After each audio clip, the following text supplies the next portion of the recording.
সবাইকে শুভ সন্ধ্যা। আমি সেলিনা আক্তার নিপা। আমি কাজ করছি পার্লার ও টেইলারিং নিয়ে। আমার পার্লারের নাম নিপাস ওয়ার্ল্ড। স্টুডেন্ট বাজেটের মধ্যে পার্লারের সকল কাজ এবং টেইলারিং এর সকল কাজই সুলভ মূল্যে করা হয়।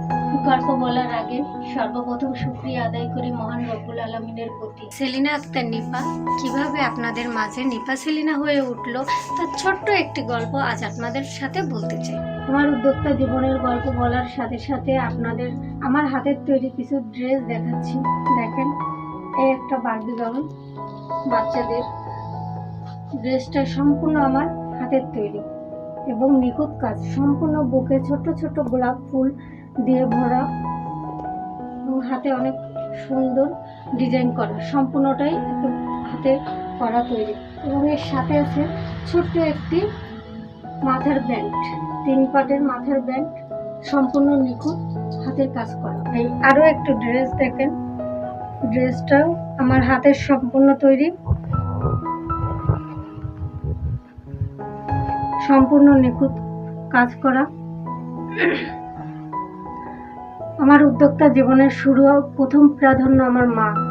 আমার মাই আমাকে এই উদ্যোক্তা জীবনের শুরু অনেক উৎসাহ দিয়েছে।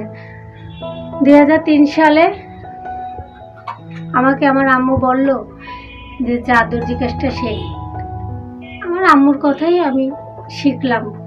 তারপরে আম্মু বলতো এগুলো তো করতে পারিস ঘরে বসে, গুরুত্ব দিইনি কখনো। আবার এরকম যেতে যেতে 2010 সালে আম্মু বলল যা পার্লারের কাজটা শেখ। এভাবেই আম্মু বুঝাইতো। আম্মু আমাকে জীবনে অনেক কাজে করার জন্য উৎসাহ দিয়েছে। আম্মুর প্রাধান্যে আজ আমি এ পর্যন্ত আসতে পেরেছি। তো যে কোনো কাজ সুযোগ পাইলে শিখবি।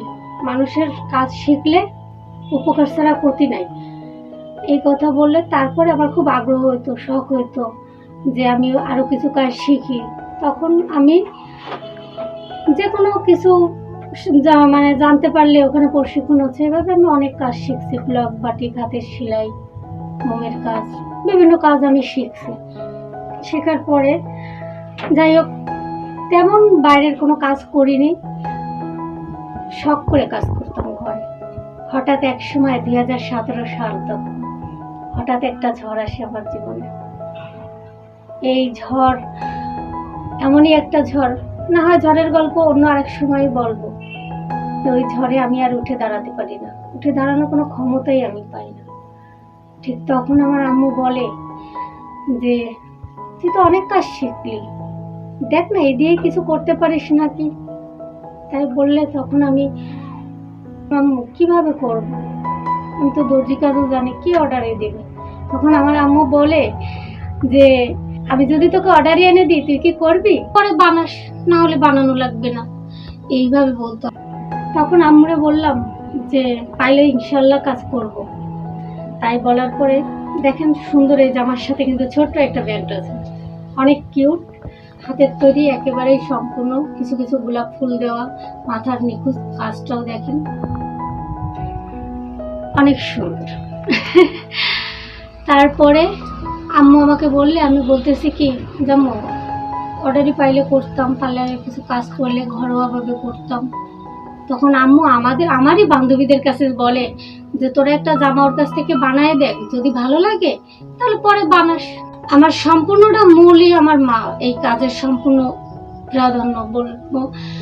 আর তারপরের থেকে আস্তে আস্তে আমার আর পিছু ফিরে তাকাতে হয় নাই। আমি সম্পূর্ণটাই আজ আপনাদের নিপা হয়ে উঠতে পেরেছি। তারপর আরো একটা সব থেকে বড় কথা হচ্ছে আমার হাজবেন্ডের প্রাধান্য অনেক বড়। কারণ আমার হাজবেন্ডের দেওয়া স্বাধীনতার কারণে আজকে আমি আপনাদের নিপা সেলিনা। আমার হাজবেন্ড আমাকে সব সময় পাশে থেকে সহযোগিতা করেছে যে তুমি যেটা করো শালীনতা বজায় রেখে করো, কোনো সমস্যা নেই। সে আমাকে অনেক সাপোর্ট করেছে, অনেক। আল্লাহর রহমতে আমি এখন একজন Taylor. Parlour, tailoring, block batik, নকশি সেলাই, মোমের শোপিস, এগুলা সব নারী ও বালিকাদের হাতে ধরে কাজ শেখাই এবং তাদেরকে স্বাবলম্বী করার চেষ্টা করি। আর সাথে আমার এই ছোট্ট পার্লার দিয়েছি। আল্লাহর রহমতে আমি আজ স্বাবলম্বী। আমার জন্য সবাই দোয়া করবেন। আমি আবারও কৃতজ্ঞতা প্রকাশ করছি এবং কৃতজ্ঞতা জানাই পদ্মা উদ্যোক্তা ফাউন্ডেশনের চেয়ারম্যান ও পাফ টিভির মোহাম্মদ মনিরুজ্জামান অপূর্ব ভাইয়াকে। আজ ভাইয়ার জন্যই আপনাদের মাঝে উদ্যোক্তা জীবনের গল্প নিয়ে আসতে পেরেছি। আমার ঠিকানা বাগেরহাট সদর, নতুন কোটের পাশে।